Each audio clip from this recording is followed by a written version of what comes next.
right, I hope that you had a great day. Karibu sana. This is TV47's Daily Report and the Insight. My name is Linda Alela, sitting in for Victor Muyakani.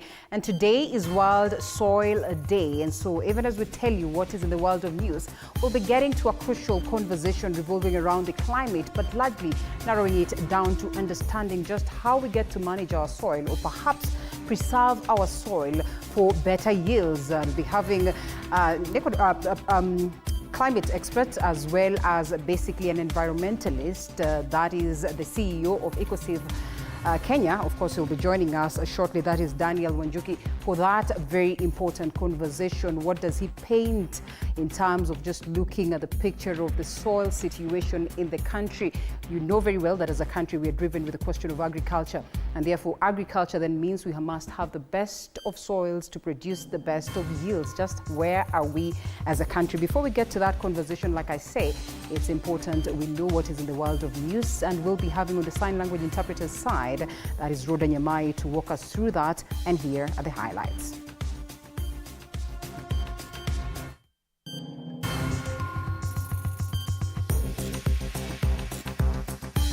Tonight, President Ruto clarifies on the National Equipment Service Program and the procurement claims raised after governors claimed to have been coerced to sign the lease. And Gachagua allies declined to provide any information to DCI over the chaos at a burial in Limuru. Also tonight, Sabina Chege-led Jubilee faction calls on Mount Kenya electorates to be patient with the government as they called for unity in the region. That we can be able to do for Kenyans and avoid exchange of words, bitter exchange, shouting around. Clinical officers hold protests accusing the Social Health Authority Board of systematic discrimination. One, to ask you to censure that board so that it can be sacked, it can be disbanded, we get a new board that understands what they are doing. All right, the Daily Report begins right now. As always, the hashtag Daily Report. We'll be looking at your comments as we continue with the broadcast. And of course, my name is Linda Alela. Once again, we get straight to it, where President William Ruto has defended the multi-billion shillings contracts signed between counties and the national government for the purchase of medical kits, that is in the Social Health Authority Equipment Plan. President Ruto has maintained that there will be no corruption in the authority as long as he is the president of the country. His statement comes just a day after the Council of Governors Vice Chairperson Mutahi Kahiga claimed that the county bosses were coerced to sign the deal, as Elizabeth Tino now details.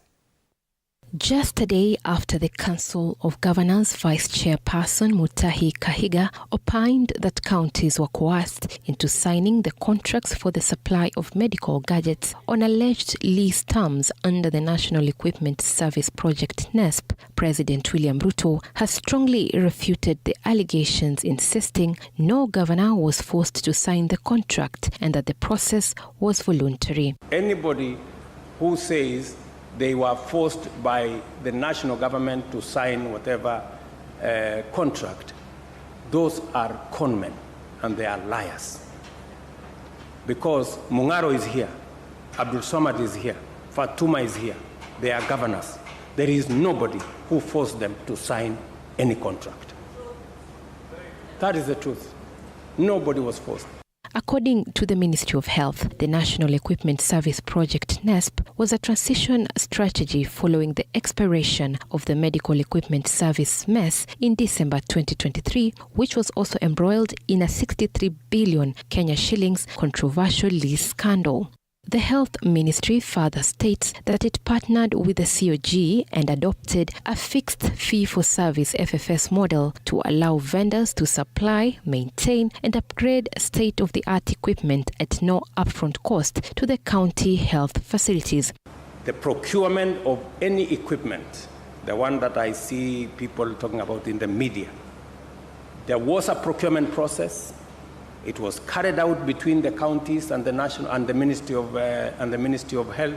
At least 37 counties have signed agreements with the Health Ministry for the supply of the gadgets. It is alleged that under NESP, the unknown supplier will install machines to county-owned hospitals and will in turn receive payments directly from the Social Health Authority. The government says 7 qualified bidders were awarded contracts in October 2024 after the tendering process, which was as per the Public Procurement and Assets Disposal Act. There is no obligation on any county to get any equipment from any supplier. There is no one supplier. I think there are 7 or so suppliers. And there is no obligation on any county. The Social Health Authority says it will reimburse facilities for the gazetted tariff amounts and that the FFS model fosters transparency, efficiency and sustainability while enhancing healthcare delivery nationwide. Meanwhile, Deputy President Professor Kithure Kindiki says the transition to Taifa Care is an integral part of the government's pursuit of the vision of delivering quality healthcare for all Kenyans and is a key pillar in the bottom-up economic transformation agenda, Better. Elizabeth Atieno, TV47. Thank you, Liz, for that. Now, Kiambu Senator and former Limuru Member of Parliament now alleges that the Directorate of Criminal Investigations is planning to charge them with attempted murder and causing bodily harm after the chaotic scenes witnessed at a burial event in Bibirioni, Limuru, where the former Deputy President Rigathi Gachagua was in attendance. The two Thursday had been invited by the detectives investigating and of course the incident, as Karugo Gadangwa and Peter Mwadhi revealing no statement was recorded by or despite spending the day at the DCI headquarters.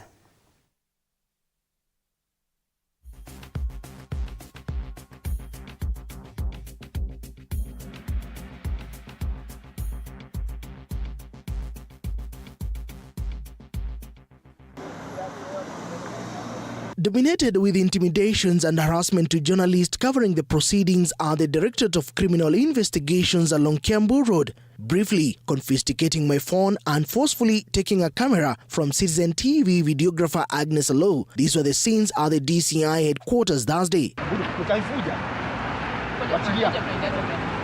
That was a very isolated incident. Overall, we have had a very amicable relationship with the members of the press. A heavy contingent of anti-riot police had been deployed during the second day of grilling for Kiambu Senator Karugo Gadangwa and former Limuru Member of Parliament Peter Mwadhi in relation to the chaos witnessed at a burial event in Bibirioni, Limuru. 10 hours later, the legislator together with their lawyers emerging from the precincts of Mazingira House detailing the encounter with the detectives. Makueni Senator Dan Maanzo revealing tables had turned. Thangwa together with Mwadhi are now being treated as suspects in the incident. And they were told that in fact they are the ones who caused damages to themselves. They are the ones who attempted to murder themselves. Thangwa and Mwadhi explaining with a turn of events from witnesses to suspects of the hours they were hauled up at the DCI headquarters, they declined to record any statements with the detectives, reading malice of the direction the matter is taking. We do not trust this government. We do not trust it to give it information first. Then they go manipulate it and create other statements from other people they might be bringing to incriminate us. One of the charges is that I caused bodily harm. And I imagine for once, when pandemic broke loose, I had to run for my dear life.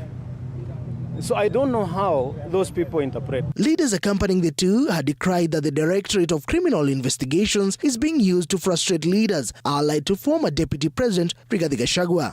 If the intent is to intimidate us so that they can test our resolve, I want to commit that our resolve is extremely deep. You can try to punish those people who are seemed to associate themselves with the former Deputy President Rigathi Gachagua. Because I think that is the only crime I can talk about.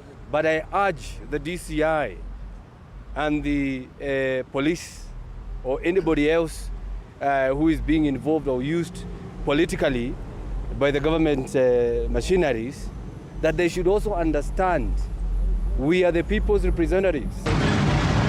Continue speaking, I'll keep my silence. That was the situation between DCI and Kiambu Senator and former Limuru Member of Parliament, as allegedly the DCI linked the two with the chaos witnessed at a burial event in Limuru last week.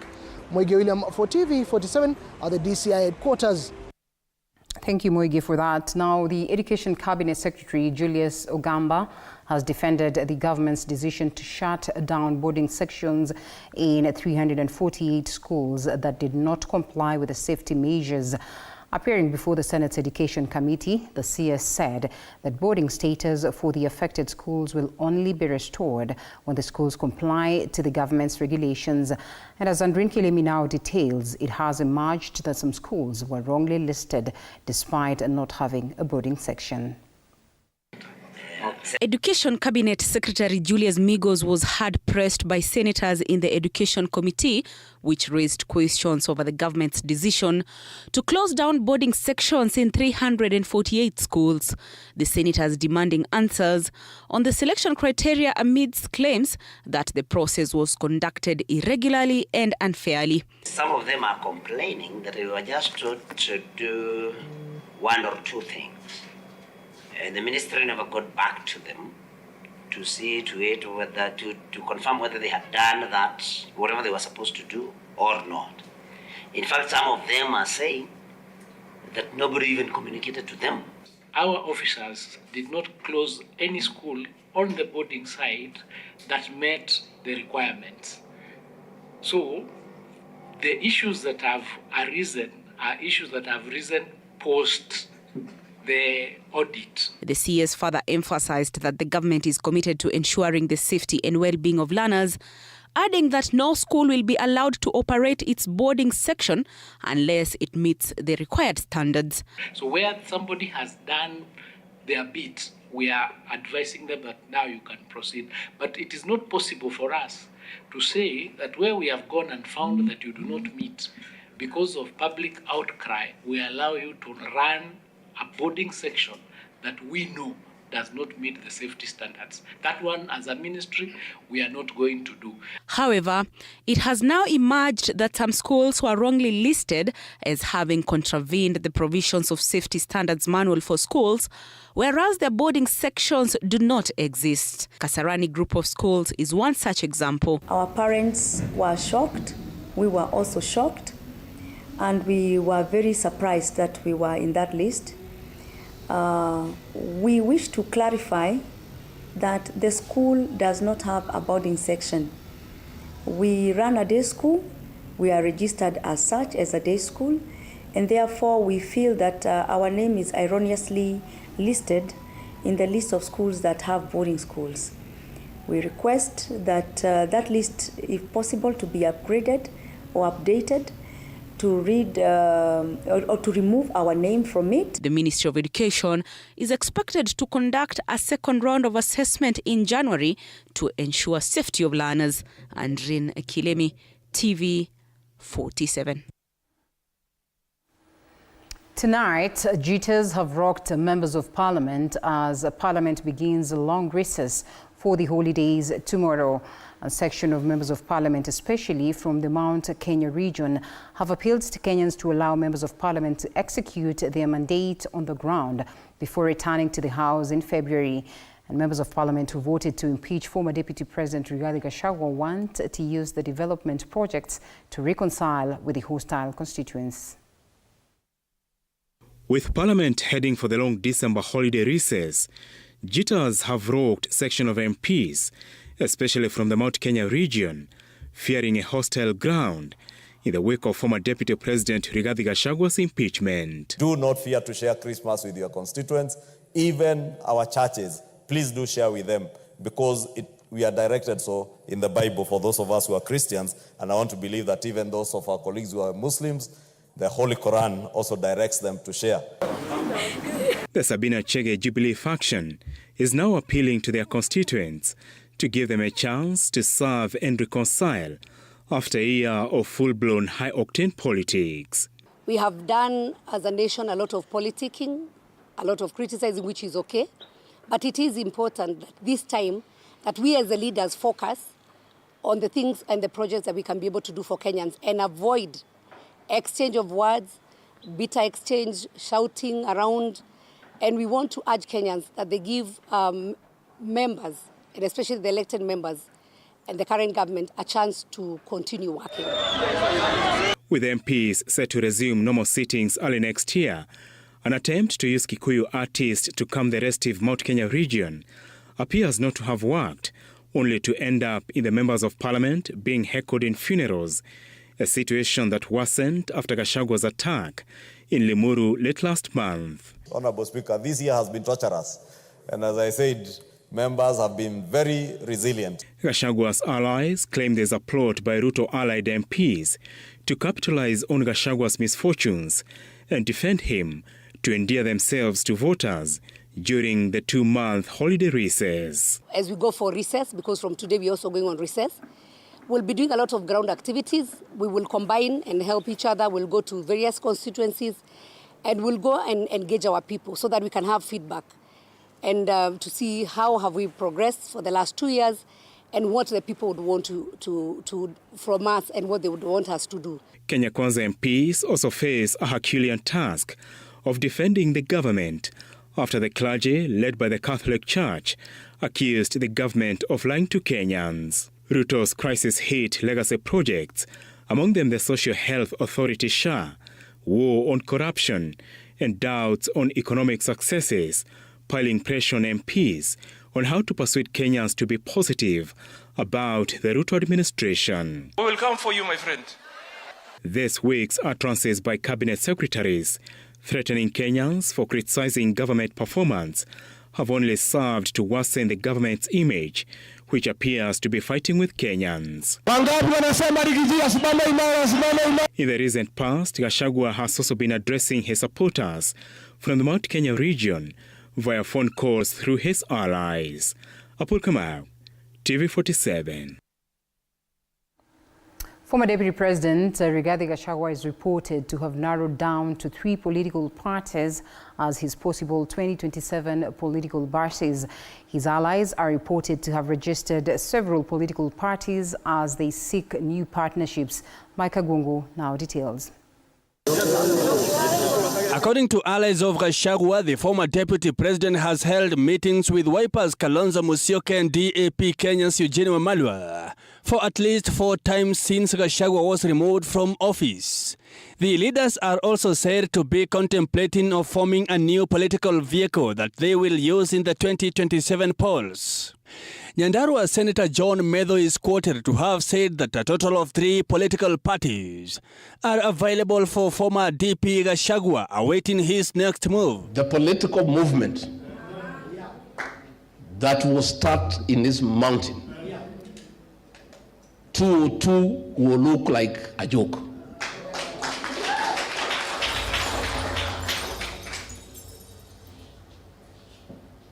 And we shall join other Kenyans to get on the right trajectory and define our destiny. An earlier plan to rebrand Uhuru Kenyatta's Jubilee Party is among the options for Gachagua. Other options include joining the yet-to-be rebranded NARC Kenya Party of Martha Karua, or Peter Munya's PNU, which are the parties seen to have roots in the Mount Kenya region. We will never again travel na gari za wenyewe. Lazima tukue na gari yetu. Lazima tukue na gari yetu. Kalonzo Musyoka alienda akaongelesha watu wake, wabunge wake, kwa sababu alikuwa ametembea na gari moja. Akawaambia nataka msave deputy president. Wote wakafuata vile Kalonzo Musyoka alisema. According to the Office of Registrar of Political Parties ORPP, a total of 7 new political parties have been provisionally registered. Registrar of Political Parties Anne Derito said only 2 parties have been provisionally registered since October this year, although they haven't been updated. The recently updated parties include Kenya Ahadi Party, registered on October 16th of 2024, Imarisha Uchumi Party, registered on 24th June 2024, and People's Forum for Rebuilding Democracy, registered on 13th June 2024. In an attempt to boost his chances of success, the former DP is also expected to strike a deal with other regions. Gachagua has been trying to consolidate the Mount Kenya political base. Mike Kagwango, TV47, Nairobi. Some more on politics. President William Ruto has yet again condemned those preaching hatred among Kenyans, terming them as enemies of progress. Speaking in Kilifi County, the president said that Kenya belongs to all of us while slamming those opposed to the broad-based government. During his third day of the coastal region, President William Ruto was in Kilifi County today. The president slamming those opposed to the broad-based government. I know there are leaders who are unhappy that we have an expanded government.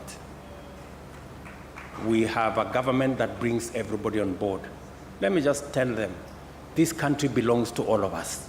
The president was accompanied by his newfound allies and defendants, the members of the opposition, who have continued to pledge their support to President William Ruto and his Kenya Kwanza government.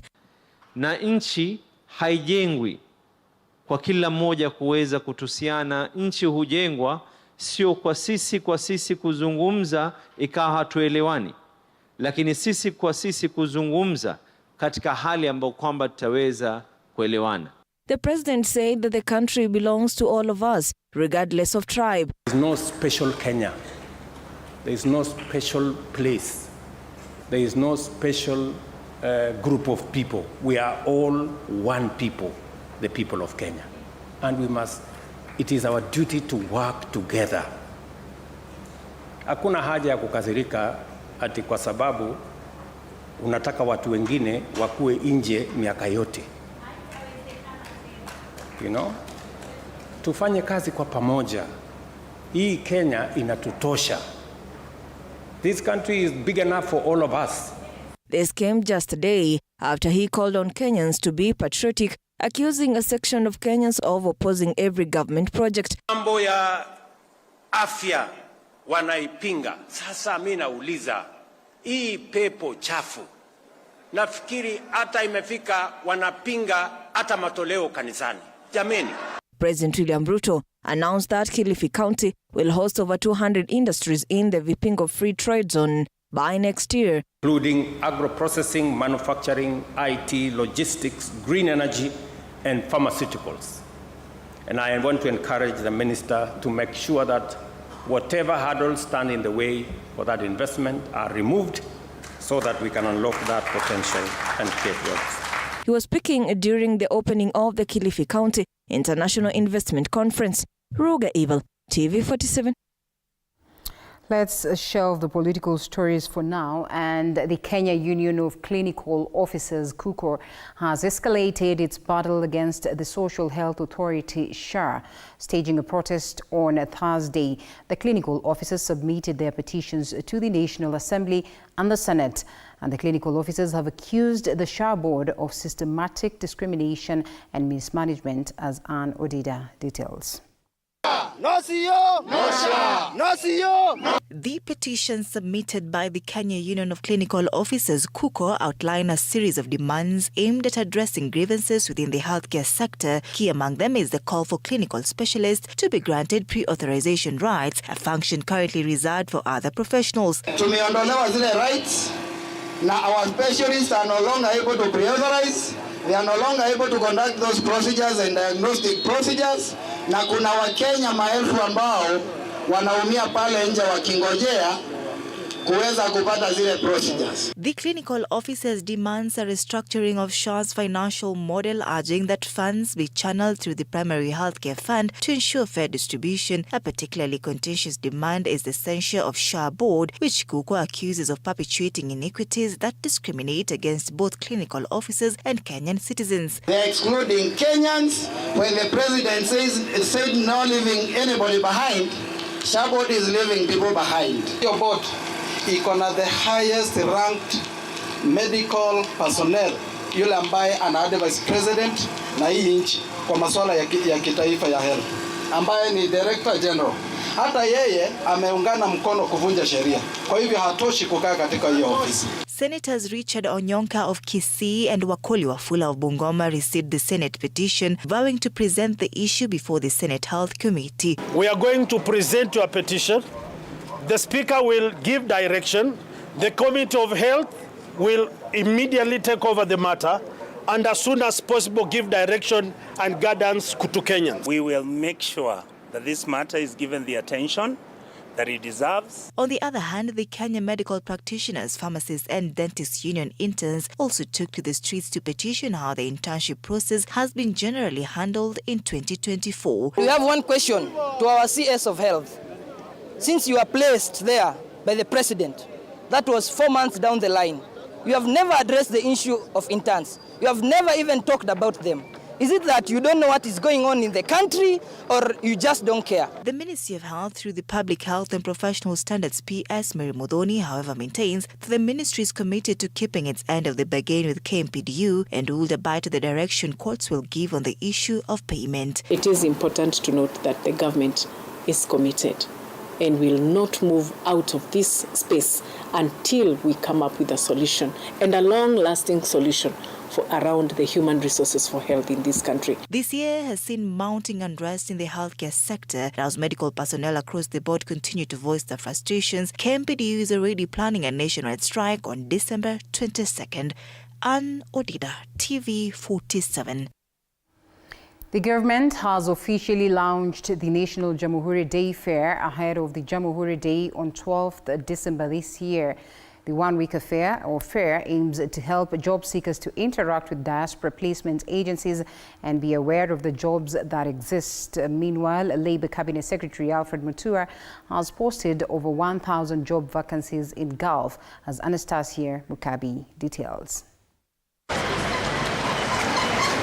With the increased unemployment rate in the country, the Ministry of Labour Cabinet Secretary Alfred Mutua has listed more than 1,000 jobs vacancies in Gulf. Mutua has said that a Saudi Arabian human resource team is currently seeking to employ nannies, not housemaids, for their company with a medical fee of Kenya shillings 13,500 non-refundable. The interviews will be held on December 6, 2024 at Nairobi National Polytechnic from 8:30 a.m. to 5 p.m. The CS later tweeted that officials from a United Arab Emirates are seeking to hire 600 motorcycle riders with the financial requirement of 167,900, and the interviews will be held on December 9th, 10th and 11th of 2024 in Nairobi County, on December 13th and 14th, 2024 in Malindi. Speaking at the launch of Jamhuri Day Fair theme, the Prime Cabinet Secretary Musalia Mudavadi called on Kenyans seeking to work abroad to be disciplined and obey laws there in a bid to attract more investors in the country. The moment you have boarded that plane and you have left the Kenyan airspace, and you land in whatever country, please now remember the law that applies is when people see that this is a disciplined nation that respects the rule of law, they are likely to say that that is where I'm going to have my manufacturing plant. Anastasia Mkabi, TV47, Nairobi. Women groups in pastoral communities, especially in West Pokot County, are now engaging in environmental conservation initiatives such as home-to-home agroforestry model that is to tackle negative effects of climate change affecting Pokot community. The story was produced by Andrew Juma.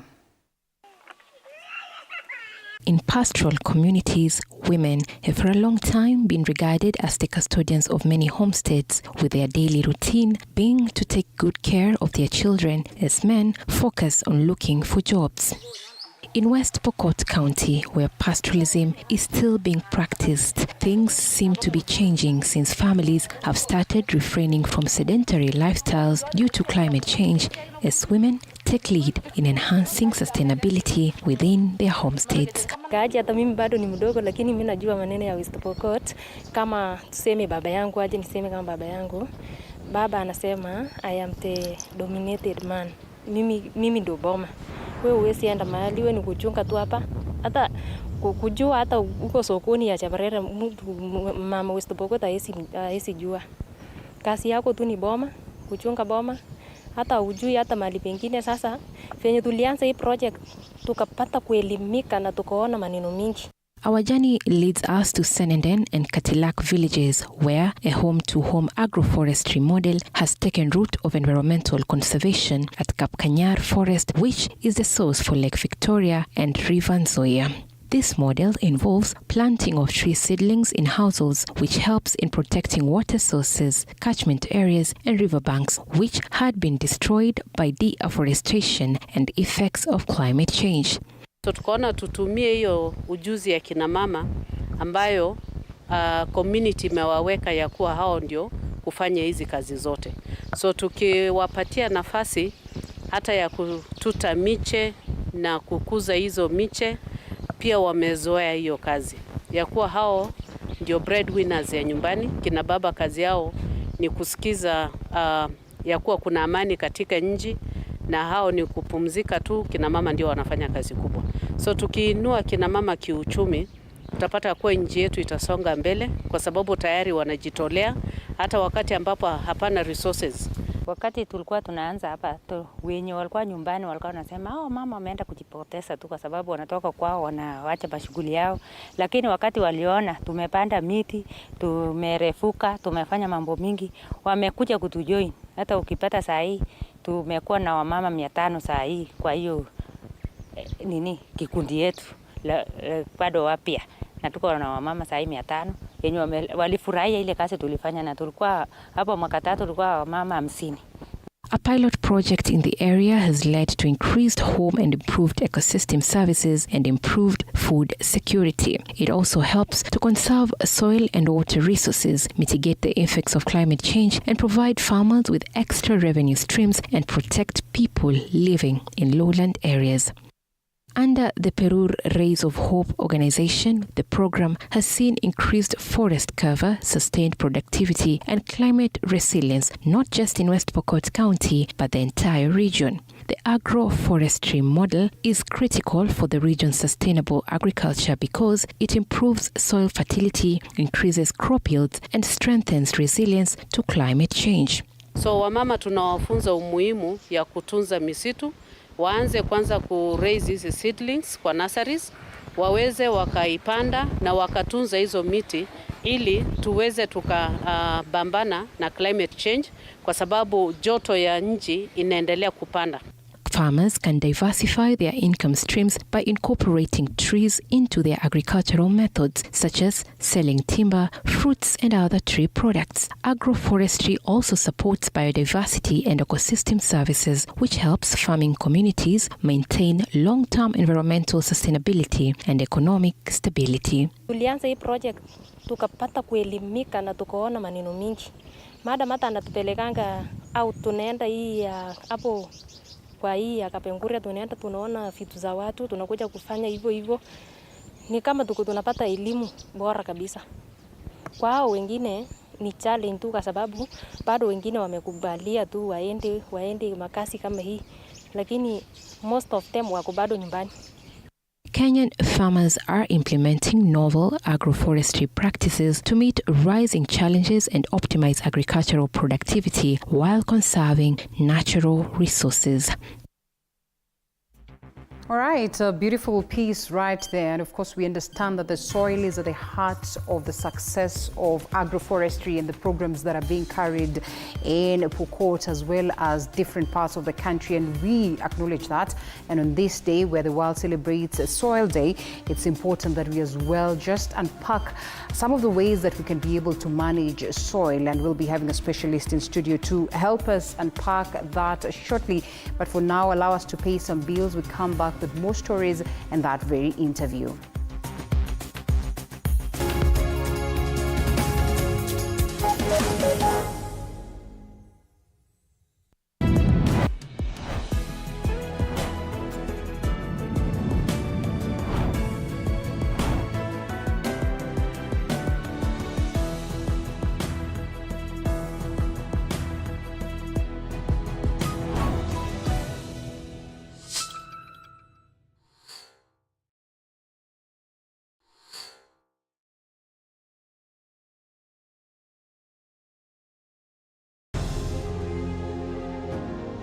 Vile unavyojua watoto wengi sana hawana namna. Mimi ningependelea watoto wasome.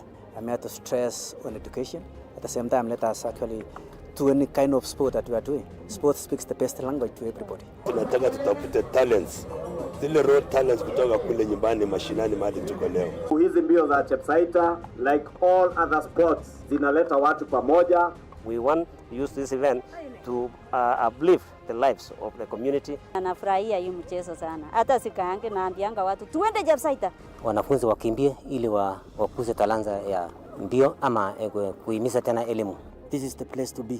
Hapa ndipo mahali wanastahili kuwa tarehe 7. Wale watoto walikimbia last year, wamekimbia mpaka wamefuka mipaka zetu za Kenya.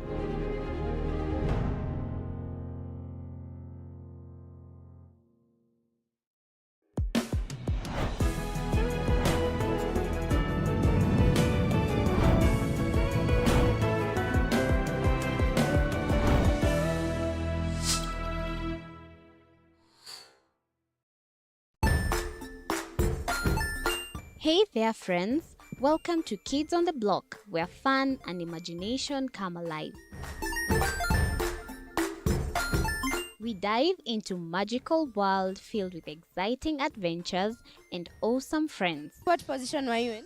I was number 2. What position were you? Number 1.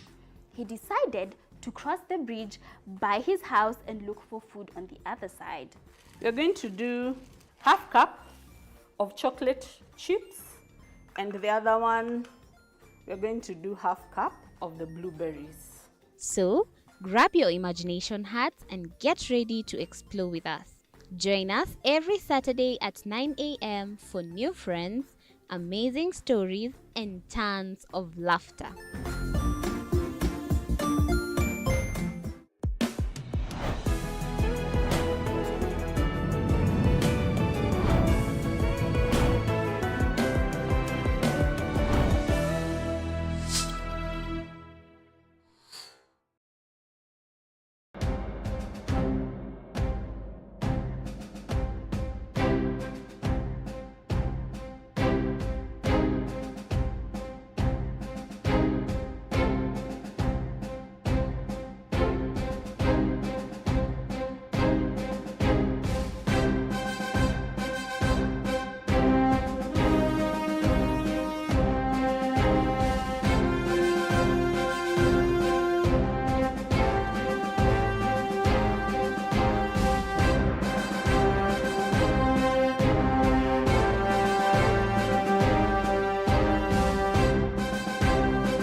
And welcome back to the Daily Report. We go straight to some more news where TV47 and Radio 47 have kicked off a week-long roadshow in the larger Western region ahead of the much-awaited Mzuka Fest.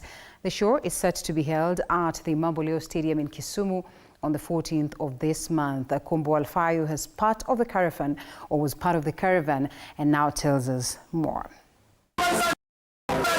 These were the scenes at Keroka town, Keumbu, and Rajambili Market in Kisii Town during the Cape Media Roadshow.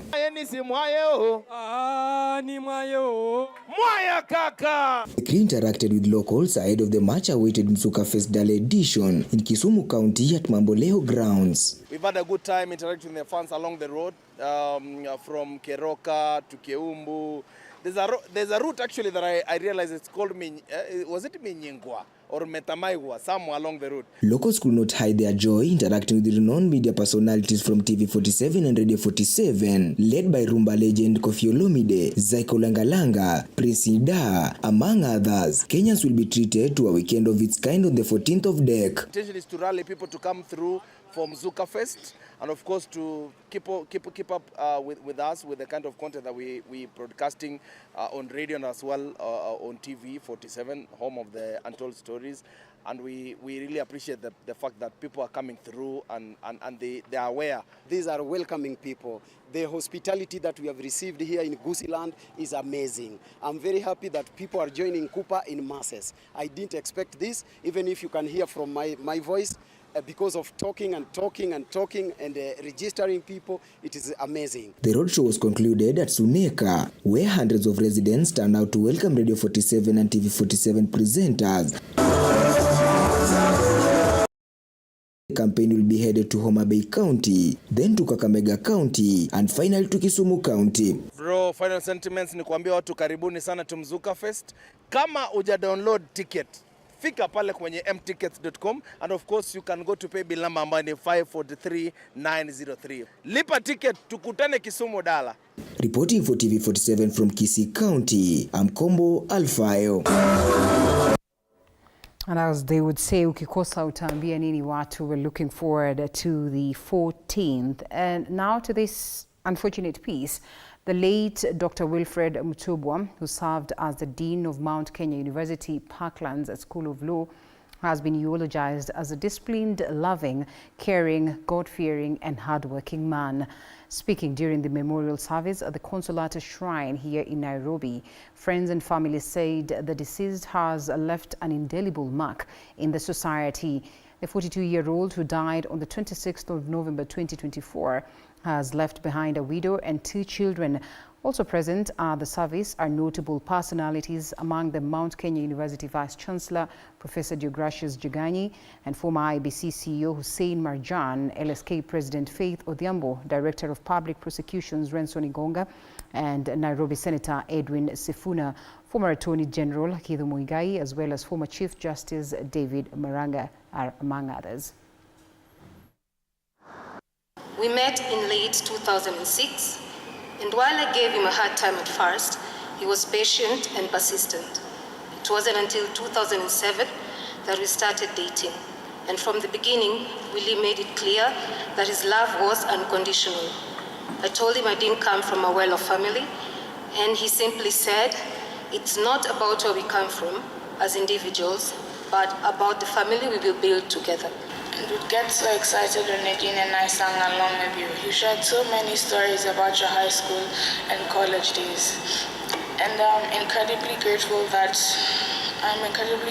to have had those memories. Mama, Noel, and I are the squad. Ready for a new story?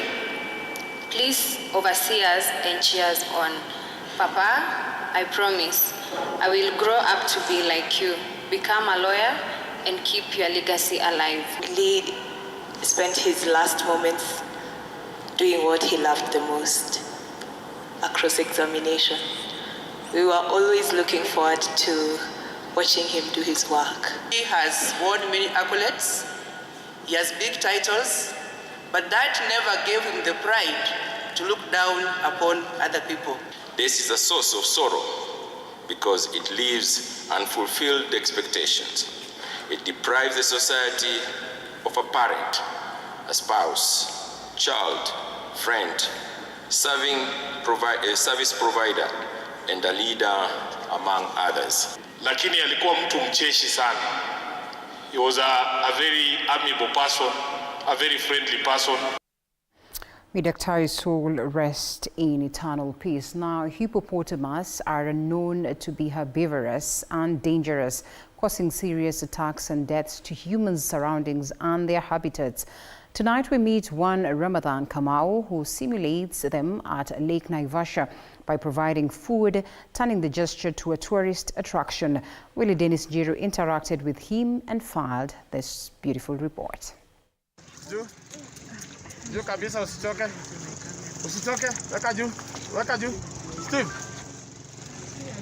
Ramadan Kamau has been working in this hotel for 8 years, has learned the art of communication with the water mammals and feeding them. I only gave them names so that I can identify them because this family has 55 hippos.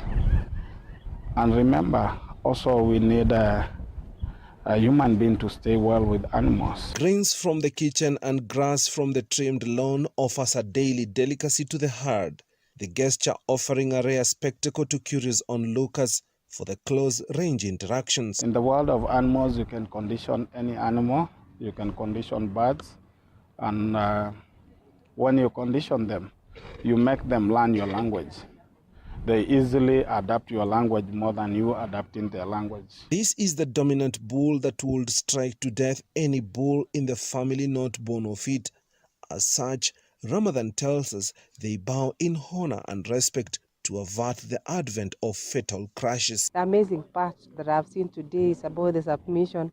I saw one of the hippos kneeling down, and I'm told that is because they submit. And this is just amazing. It's a lesson for us women that we need to submit to our husbands. If animals can submit. Hippos have records of fatal crashes on human and permanent injuries on land and water as compared to crocodiles that does it on water. As for this, the electric closure serves safety. Hii ndio mara yangu ya kwanza kuona wanyama kwa karibu. Wanaona tu mbali mbali. I've never had such a chance to interact with them, but today it's a turnaround in my life. However, everyone remains skeptical of the friendly environment said to be aggregated by the food offers. Bado ni wa kuogopwa. Hapa nimesoma tu juu sasa wametu protect na hiyo waya za stima, lakini tahadhari tumepewa. Kwanza ametushtua kwamba inaweza kimbia kilomita 40. Wewe unajiuliza kama akinifuata anaweza manage hizo zote. It is indeed a rare spectacle to find out that hippos have actually acquired names and are being fed in the manner that we have all showcased. Reporting for TV47 from the lake shores of Naivasha in Nakuru County, I'm Willie Dennis Njiro. Thank you, Willie, for that. And governors have dismissed a report by Controller of Budget that some are operating as many as 300 bank accounts.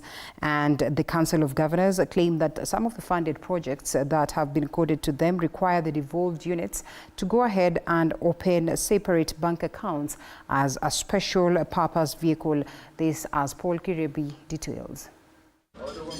Governors defended themselves over claims of operating numerous bank accounts. This follows a report by the Control of Budget that county governments are running more than 300 bank accounts to cover up misuse of public funds. Governors said that the devolved units are implementing projects funded from conditional grants by development partners. Some of the conditions include requirement to open special purpose account for these projects in a commercial bank. That no county government accessed any equitable share relating to Q1 by the end of Q1. And there's also another context to this. You remember, after the Gen Z demonstrations, the Kara was returned to the Houses of Parliament. This Kara was only passed by the Senate yesterday. We are hoping it was passed by the National Assembly today. The county bosses said that there has been a delay of funds, reiterating that most counties were forced to go for short-term loans from commercial banks to pay salaries and sustain service delivery. They further stated that any development done during last year's quarter was funded from last financial year arrears. Nairobi Governor Johnson Sakaja, in a statement to Newsroom, dismissed reports of the control of budget. The governor clarified that Nairobi County government had spent nearly 900 million shillings on various development projects since July 2024. The statement also highlighted investments in sports facilities, such as the rehabilitation of Mwiki Sports Ground that cost at least 27.2 million shillings and the Joe Kadenge artificial turf that cost at least 42 million shillings. Paul Kirobi, TV47, Nairobi.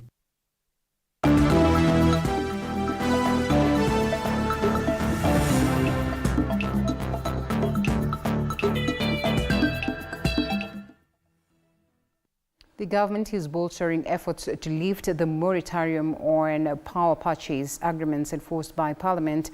That is to open up the sector to new investors after the Adani Ketraco deal tanked. And Energy Cabinet Secretary Opiyo Wandayi now says the ministry has deployed several funding mechanisms to address the gaps in power infrastructure, even as it pleads for the lifting of the moratorium as power demand rises. Our business reporter Hibak Said with the details. Since the moratorium was imposed on power purchase agreements 3 years ago, the government now says the country might be at the brink of power shortages and power rationing if the Departmental Committee on Energy does not lift the moratorium on power purchase agreements. We are in constant consultation with the National Assembly through its relevant committee, the Departmental Committee on Energy, on mechanisms to have this moratorium lifted to enable us as a country enter into new PPAs as a way of increasing our energy generation capacity. As a result, the country could be facing power rationing at peak hours, increased cost of power and over-reliance on imports, mainly from Uganda and Ethiopia. You know, I don't want to preempt any possible debate on a parliamentary committee recommendation.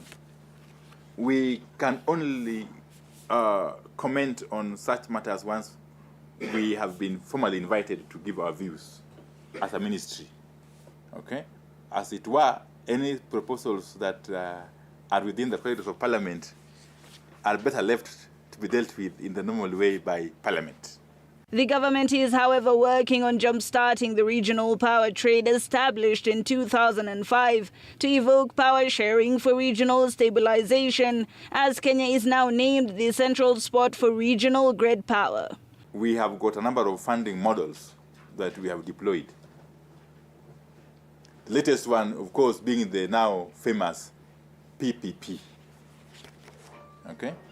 We shall continue to explore PPPs in terms of strengthening and improving our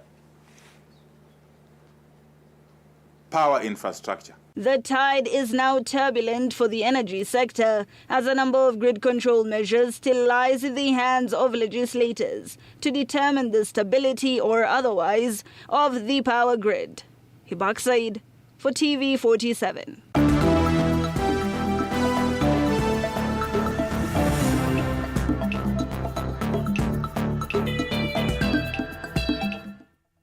From business, we get to sports.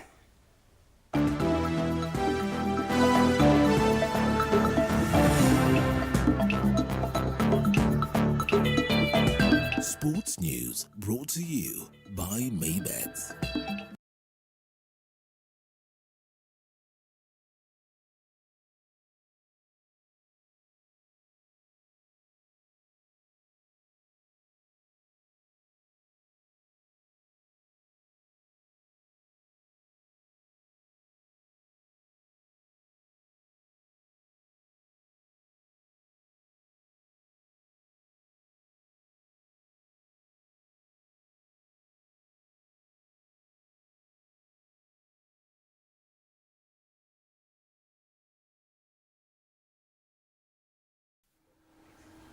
And the BEEB number collection exercise for the Great Chepsaita Cross Country Run 2024 will come to a close on Friday evening at Chepsaita Secondary School in Tarbo, Uasin Gishu County.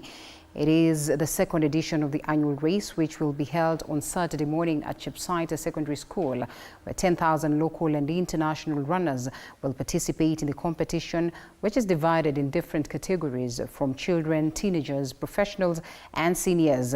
6 million shillings prize money is up for grabs, besides the 10 million shillings worth of scholarships to be channeled to the 10 schools. A free medical camp was conducted earlier this week at Chepkemel's dispensary in Chepsaita, together with tree planting exercises. The theme for this year's event is to run for education, and Farouk Kibet is the patron of the Great Chepsaita Cross Country. Kwamba tumejipanga vya kutosha. We are set for this system on 7 December. As our slogans, tunasema hapa ndipo. As part of the regulations that when you are given a quality level, then you have to have a minimum number of countries that will be taking part so that we can maintain that. It's a very challenging course, but the most beautiful course in preparation for the season ahead of us. Last year niliparticipate na ilikuwa course mzuri, so na believe that kwa hii build up yangu itasaidia sana kwa endurance. Security has been prepared adequately to cover the event before, during and after. Preparations are okay. I have seen the route. I've actually gone round the entire route this morning, and so far so good. Of course, there are some final touches to be done.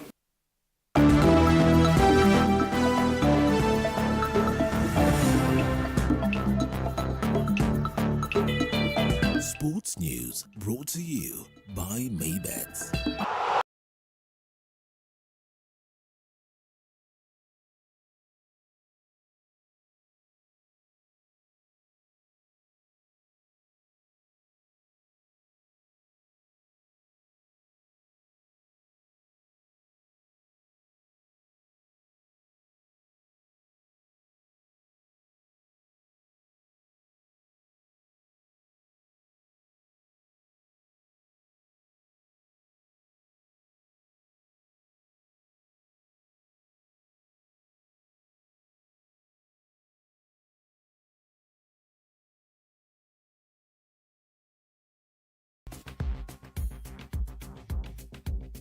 VAR will be coming your way, and you get more on sports shortly. But for now, we understand the importance of the soil situation in the country, and we quickly get to that conversation, taking stock of what is of the World Soil Day under the theme Caring for Soils, Measure, Monitor and Manage.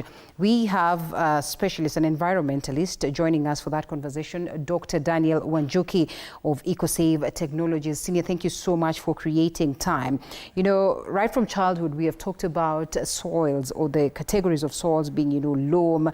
Certainly, we do not forget the sandy soil, the clay and loamy and all this. But the question is, do you suppose because of the environmental adjustments due to climate change, you know, global warming, then today we talk of a totally different category of soil?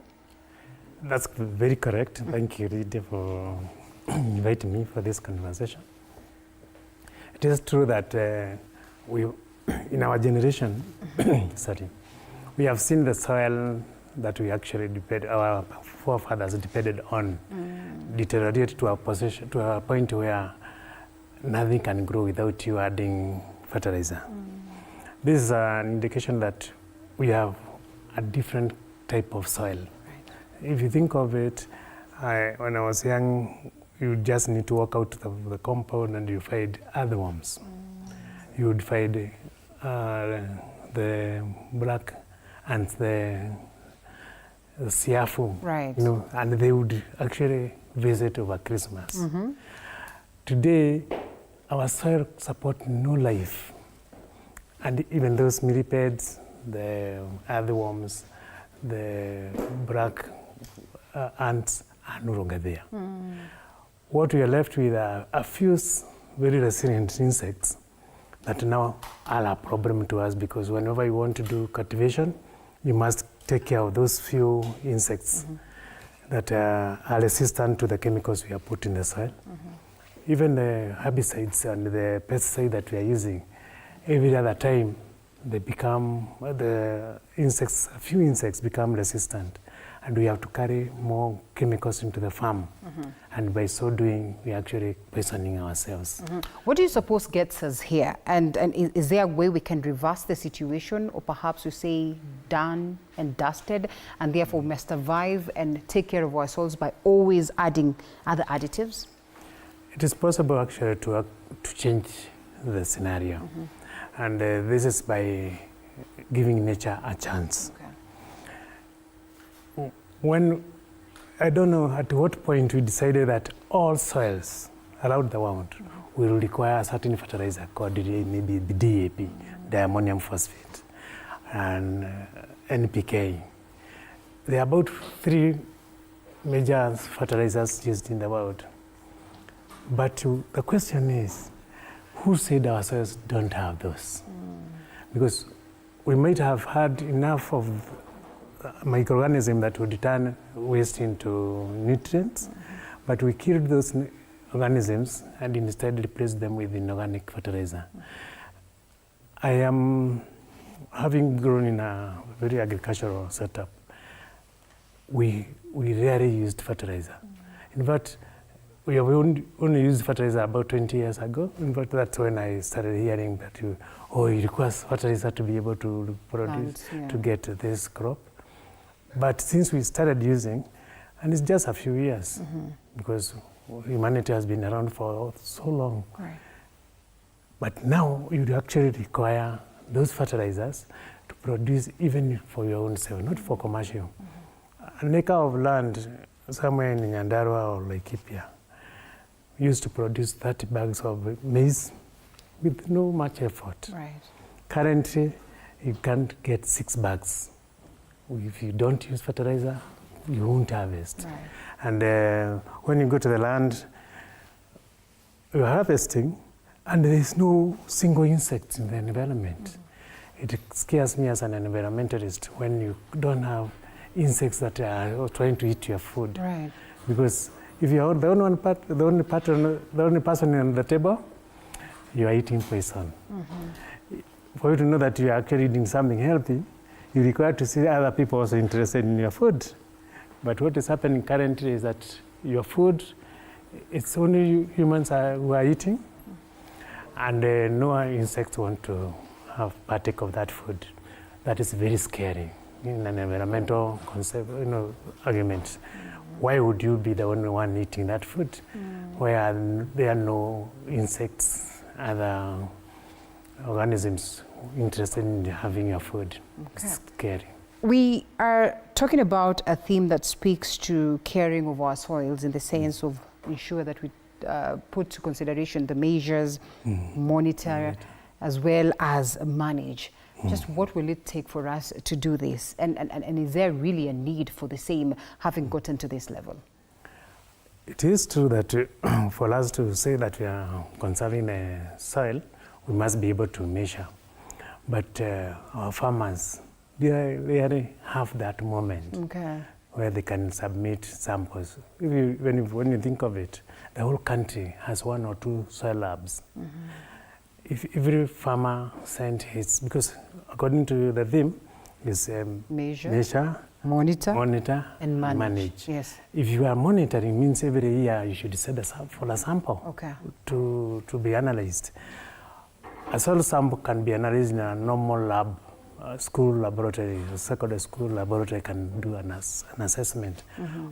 But what we have here is we have some multinationals that are doing the soil analysis, and the information, it's only flowing to the companies that can afford to be doing that. It's quite expensive. It's 30,000 to do a thorough test of your land. A farmer may just pick a few sites in his land. But because of the use of fertilizer for a long period of time, there are so many variations within the land that you can actually not make a good decision based on a few samples. So you're actually telling farmers you are on your own, because I would have thought the government would take up the responsibility not to give us fertilizer, but to measure, monitor our soils. Okay. That way we'll be able to manage the soils, and we may not actually require the fertilizer. Okay, so in as much as government is out there to dish fertilizer left, right and center, if they would have focused on measuring and monitoring, perhaps it would have saved us that and more. Allow us to take a quick short break, Senior, and then we come back, round up on this very crucial moment and just get to see solutions as to how we can develop management practices that are, viable and they're good, and then eventually as well, ensure that our crops get the best now that we have 95% food coming from the soil. After this break.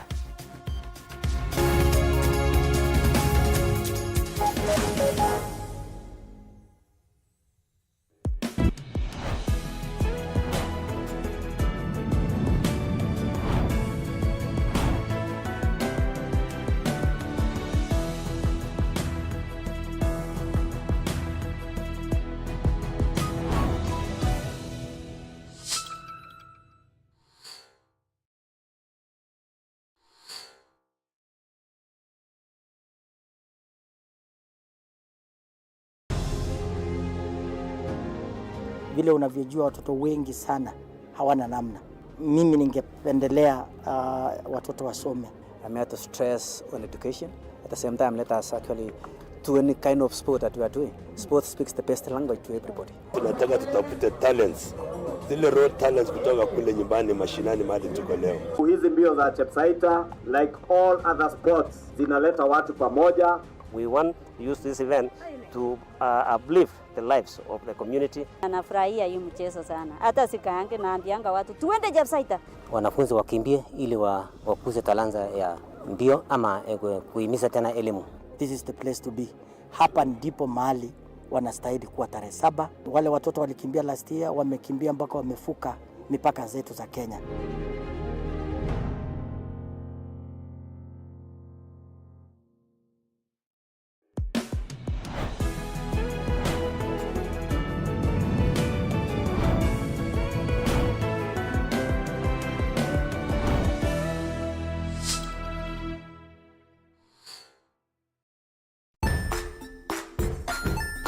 Hey there friends, welcome to Kids on the Block, where fun and imagination come alive.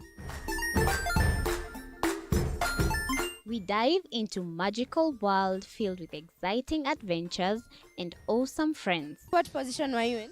I was number 2. What position were you? Number 1. He decided to cross the bridge by his house and look for food on the other side. We're going to do half cup of chocolate chips, and the other one, we're going to do half cup of the blueberries. So, grab your imagination hats and get ready to explore with us. Join us every Saturday at 9 a.m. for new friends, amazing stories, and tons of laughter.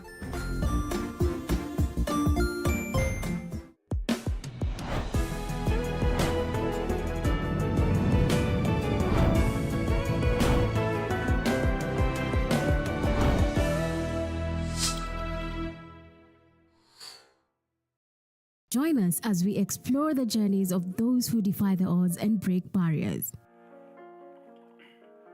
We dive deep into the stories of triumph. Sometimes when parenting a child with a special need or whatever disability, family life becomes a bit complicated and you may end up raising the child on your own. Here, we inspire. I have a farm which one we showcase with other dyslexic youths and autism, how to farm. Motivate. It's never easy, but what we do, the best thing is to work with another parent who has an elder child than yours. And break through the barriers one story at a time. Push your boundaries beyond the limit. Saturdays at 8 p.m.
And in studio with me is Daniel Wanjuki, even as we take a look at the soil state in the country. And he says that perhaps if we managed our soils well and monitored well, that maybe we would not even need that element of fertilizer. And Senior, you speak of this, and I think I agree, just looking at the numbers as highlighted, that over 95% of food comes from the soils, and that we are capable of producing 58% more if we could focus much on sustainable soil management. And we have the government that understands this, and with several advisors. And on several occasions I've had farmers complaining that, well, the fertilizer that you gave us was not the best. I don't know, sometimes I hear of APT and something of that nature. What does this speak of a country that is, number one, led by agricultural activities in terms of production? It's true, with the government claiming that agriculture is a backbone of our economy. And it is true, because we have coffee, tea, we have dairy, beef. All these are sources of food that come from the soil. But when you look at our farmers here in Kiambu, they don't know what they need to use to increase their food production.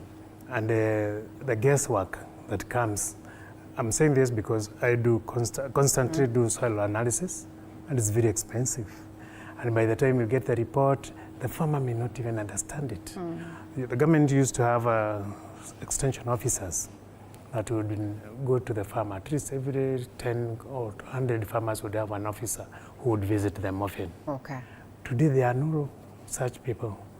When the new government dispensation came in, most of those were seen as unnecessary contribution to the government, local government or the county government, and they were actually given early retirement and they left. What that does is that it leaves farmers who are not very educated at the mercies of the vagaries of weather, because they don't know what's making their food production go down. They will keep on trying to pump more resources into that, without knowing that a small adjustment, maybe the pH of the soil, could actually change everything.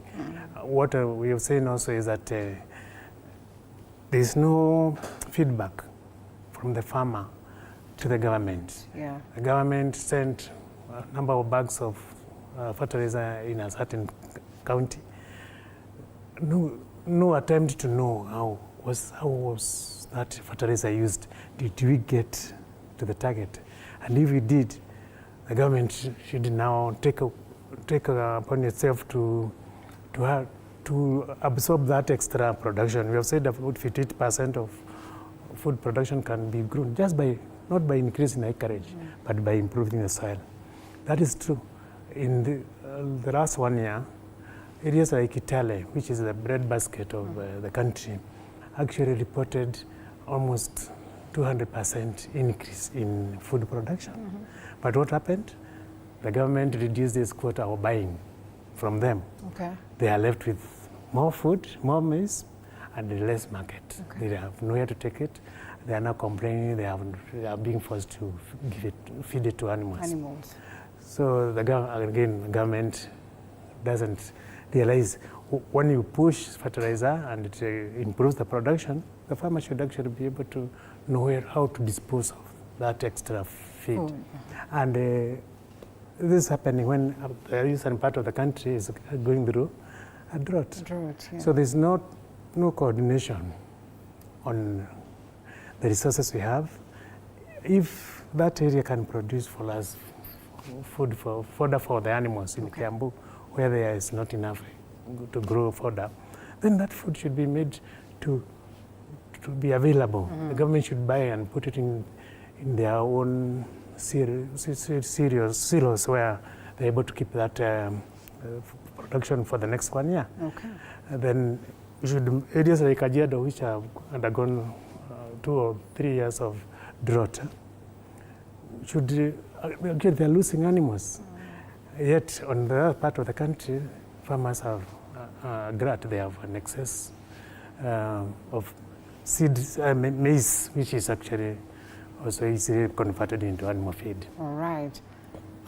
I would also would not like to us to lose the issue of the disease burden in this country, which is associated with our use of pesticide. Many parts of this country are the heavy burden of cancer. I'm talking about some areas in Meru, some villages where almost everybody knows another person who has cancer. We know that for that to happen, either it's in the air or in the soil, and most likely it's in the soil. The soil, our soils have been contaminated with very dangerous chemicals. Some chemicals, from 1940s, we started experimenting with the weapons, and when we were not fighting, we started using the weapons. The chemicals we were using in the weapons, we started using them in agriculture. Some of the chemicals used for clearing forests so that you could see your enemy in the forest were now used by agriculture to clear vegetation, so that you don't have to do tilling. What has that done to us? It's actually made sure that every family here in Kenya has one or a relative who is suffering from cancer. This is because we have messed our soil, we have poisoned our soils, and we have not even attempted to remedy that. Nobody is going out there to pick samples from soils and trying to say, what chemical could this be that is causing this disease? And I'm glad that you begin by accepting that this can be reversed. So as we come to a close, what are some of the sustainable soil management practices that we can advise government to adopt moving forward? The first thing is we need to look at using nature to solve our problems. Nature will be able to give us compost fertilizer. By just using vegetation within the farm, compost it and use it as a fertilizer, you actually eliminate the need to use inorganic fertilizer. Our very beautiful markets that have been put all around the country, I normally see them burn waste from the market, whereas this should actually be composted and be made available to the farmers as a way of improving the soil structure. We have done research on microbial inoculants that you can be added to the soil to make it wholesome. Because what happened is that when you are using artificial chemical or inorganic chemicals, we killed bacteria that were used to help us. Remember the story of the other one? The other one, you would eat the soil and defecate that soil in a better quality. If the soil was not very good, the other worms would actually take them through the process of improving the soil. Nowadays, there are no other worms in our farms. In fact, there's a farmer in Naivasha who actually grows earthworms and sells to people. What happened to our own earthworms? That's true. It's the government should actually use integrated soil management procedures that becomes available to any farmer. Not for the top-notch guys who are doing horticulture, but every farmer should know how to do a compost heap and make fertilizer that can improve the soil. The other aspect is that we should we sum it up, we should avoid using some of the harsh herbicides or pesticides that are actually tearing our soil apart and actually making it, or by killing other microorganisms. We should actually integrate that. And leader, you know, I do research on bacteria. And we have a product that can be used for such soil amelioration, improvement of the soil by using it for composting. And of course the page is active, that is EcoSave Technologies. You might need to reach out, Daktari, and get details of this research that they are carrying and of importance the products that he speak about. Daktari, thank you so much. Time flies, but we appreciate your time, and we appreciate the fact that we have highlighted very important components to this conversation. Dr. Daniel Wanjuki of EcoSave Technologies Limited, asante sana for the great insights. At this point, we must come to a close because Dan Khan is on the other side and on standby, literally telling me it is time for sports. So at this very point, we close it. And I look forward to see you again on Saturday. My name is Linda Alela. Do have yourself a lovely night.